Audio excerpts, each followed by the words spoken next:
សំណាងមកដល់ភ្នំពេញចង់ញ៉ាំអីគេជាមុនគេ តាមឡាស្កា មកដល់ភ្នំពេញដំបូងចង់ញ៉ាំអាឡាស្កាក្រាមអាឡាស្កាអញ្ចឹងហ្មងហ៎ បាទ មើលឃើញទូរស័ព្ទពីណាគេញ៉ាំ លោកខ្ញុំទាវ មើលទៅគាត់ញ៉ាំទៅតំណងឆ្ងាញ់ហ៎ នៅឆ្ងាញ់ ហើយដល់ហើយនឹកឃើញថាចង់ញ៉ាំអាហ្នឹងហ្មងហ៎ បាទ គឺក្តាមអាឡាស្កាហ្នឹងឆ្ងាញ់អីគេជាងគេសាច់វា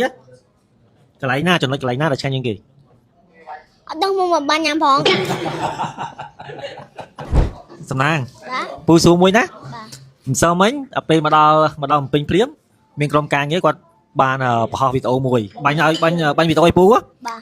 ហើយស្រាប់តែសួរទៅថាសំណាងមកដល់ភ្នំពេញចង់ញ៉ាំអីគេជាមុនគេ តាមឡាស្កា មកដល់ភ្នំពេញដំបូងចង់ញ៉ាំអាឡាស្កាក្តាមអាឡាស្កាអញ្ចឹងហ្មងហ៎ បាទ ហើយស្គាល់ក្តាមអាឡាស្កាតាមណា មើលនឹងទូរស័ព្ទ មើលទូរស័ព្ទមើលឃើញទូរស័ព្ទពីណាគេញ៉ាំ លោកខ្ញុំទាវ មើលទៅគាត់ញ៉ាំទៅតំណងឆ្ងាញ់ហ៎ នៅឆ្ងាញ់ ហើយដល់ហើយនឹកឃើញថាចង់ញ៉ាំអាហ្នឹងហ្មងហ៎ បាទ ហើយថ្ងៃហ្នឹងសំណាងដឹងមីងជំទាវគាត់អត់មានបានប្តីហៅប្តីគាត់មកញ៉ាំហ៎ ដឹងហង គាត់បានហៅពូមកញ៉ាំទេណាប៉ុន្តែដល់ពេលនឹកឃើញហេវពេកលួចមកញ៉ាំខ្លួនឯងអញ្ចឹងពូសូមញ៉ាំជាមួយផងណា បាទ ហើយឥ ចាំពួកឯងញ៉ាំអត់ចឹង ឡូវក្តាមអាឡាស្កាហ្នឹងឆ្ងាញ់អីគេជាងគេសាច់វាកន្លែងណាចំណុចកន្លែងណាដែលឆ្ងាញ់ជាងគេ អត់ដឹងមកបានញ៉ាំផង ដាក់ម៉ាត់មកកាំងហ្មងណាអូខេអញ្ចឹងពូសូមញ៉ាំដែរណា បាទ អូខេសូមញ៉ាំដែរអត់មានហៅទេណាកុំច្រឡំមិនមើលមុខទេយកមិញណាម៉ោង10ម៉ោង9កន្លះសុកចិត្តហៅទេហៅចង់ញ៉ាំមីអត់ចុះមកនឹងលឿនដល់ពេលមកញ៉ាំក្តាមអាឡាស្កាអត់មានហៅអញលេងមីហើយ ហើយបើអត់ហើយបានមកបានណា មកពីនេះទេមកពីលឺថាសំណាងចង់មកញ៉ាំក្តាមអាឡាស្កាព្រោះមិនសមមិញអត់មានបានញ៉ាំទេអញ្ចឹងថ្ងៃហ្នឹងពេលថ្ងៃដល់ហើយទេសួរថានៅណានៅជបៃយ៉ាមិនសួរទៀតដឹងក្តាមអាឡាស្កាអញ្ចឹងមកដល់ទៅខុស អត់ទៀត ត្រូវហើយមកយកមិញ9កន្លះហេវញ៉ោតមកញ៉ាំអីហើយនឹកឃើញថាបើកទូរកមកមានអីគេមិនហត់ដកមានអីគេតំណង មិននាំឯងឡើង1គីឡូយកមកឯងញ៉ាំទឹកស្អីមកសឹងសកាត់ទឹកពេទ្យយ៉ាគីមហូបគេឡើងឆ្ងាញ់ឡើងបាយពោះអីទៅដល់ប្តីមកកំដរប្តីញ៉ាំមី